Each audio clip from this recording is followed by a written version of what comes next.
everyone, welcome back. So today I'm going to run you through my top 5 books that I read in 2017. Now, I didn't necessarily read a lot of books that came out in 2017, but I read some books and I have a top 5 list, and these are like among my favorite videos to watch on YouTube, so I figured I might as well film one. I'm not sure if I've done one before.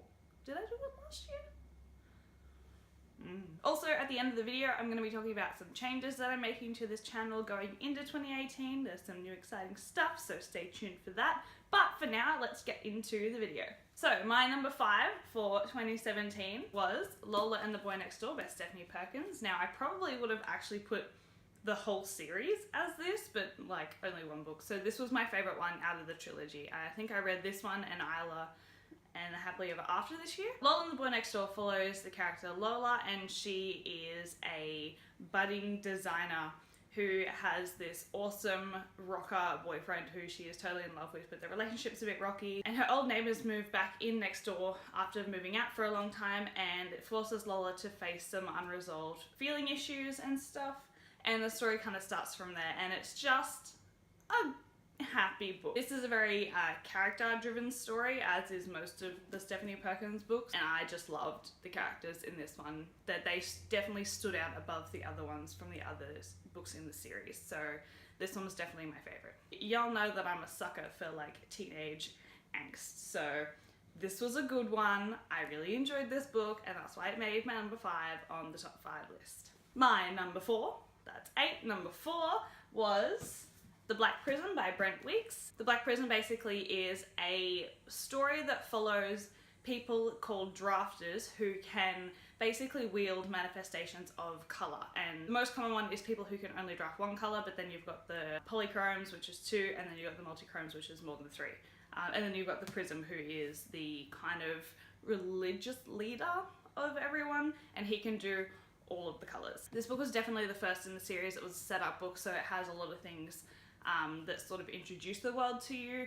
Therefore, a lot of it stuff didn't really happen, but at the same time, a lot of stuff did actually happen in the book, and the whole pacing of the book, there was never really like a dull moment. Everything was kind of leading up to what was happening. I loved the characters in this book. The storyline was really intriguing, and I love the magic system. I think it's just one of the greatest magic systems that I have read about yet. I was very confused for a lot of the start of this book, probably the first half at least, but it does get better, and it does get explained a lot better the further through the book you go. So if you are reading it and you're struggling with it, just keep going. It gets better.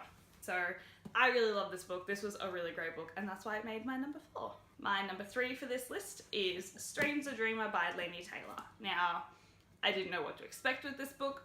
I didn't know that I was going to love this book as much as I did, but I did. And I'm also not going to spoil really much of anything of the storyline for you, because I think it's a lot better to go into this book knowing absolutely nothing about it. So basically, the main character in this book is Laszlo Strange, and he goes on a big adventure to uncover a mystery that is previously been myth for a lot of history. This book was amazing. I love just all of the characters in this book. I love how many different stories we kind of get to read about in this book. It's really hard to not spoil a lot of stuff talking about it. The prologue basically had me on the edge of my seat the entire time I was reading it. I pretty much smashed this out in like a day. It's not hard to get through. It was an amazing book, and I highly recommend it to anyone who wants to read something mysterious and whimsical and magical, because it was all of those things. Now we're getting down to the big stuff. So number 2 on my list was Lord of Shadows by Cassandra Clare, and I know it's not number 1. I just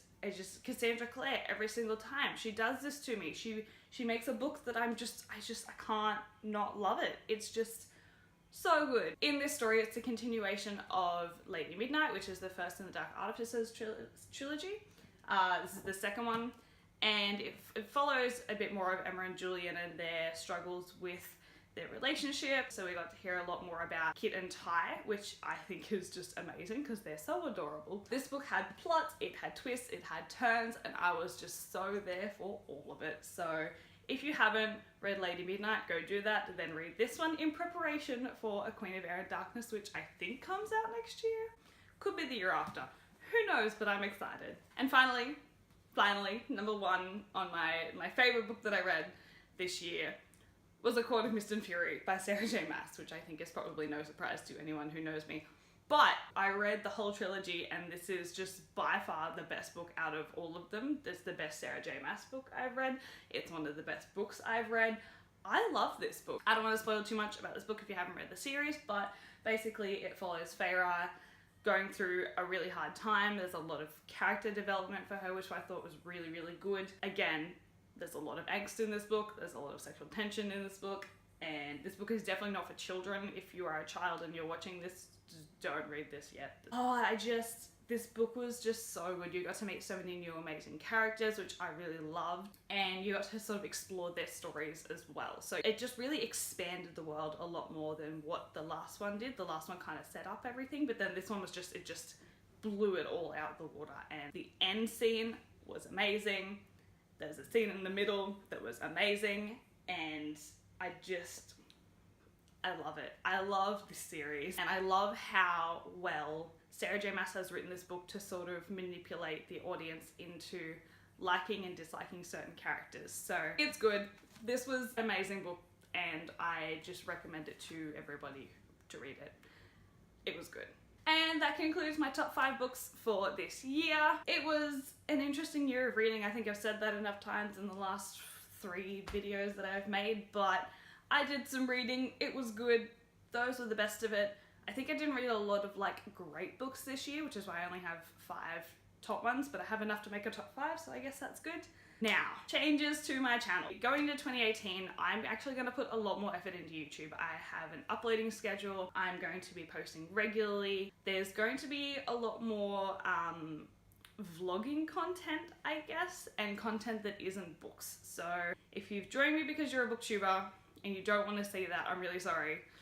But I think I need to expand my channel a bit more to sort of suit me a bit better, because I don't know, I make a lot of content that I watch, and for a really long time I only watched a lot of booktube stuff, but I've sort of branched out into a lot of like lifestyle and vlogging, and I really want to give it a go, and so I'm just gonna do it, and it's gonna be on this channel, and it's gonna be full of fun.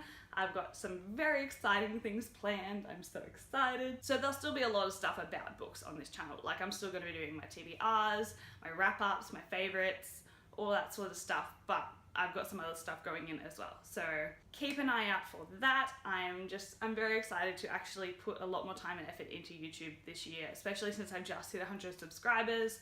One of my other videos is like nearly at 4,000 views somehow. I don't know.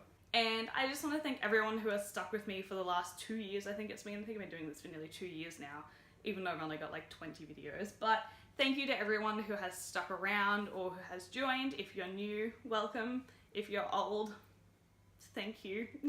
And again, if you know me personally, just thank you for watching my awkward face talk about things, because I know that this me isn't exactly the same as the me that you see everywhere else. Yeah, I'm just really excited for 2018 and all the things that it can probably bring with it. So yeah, I hope you'll stick around for this journey with me, and I'll see you guys in the new year. I hope you enjoyed this video and I hope you're having a great day, and I'll see you next time.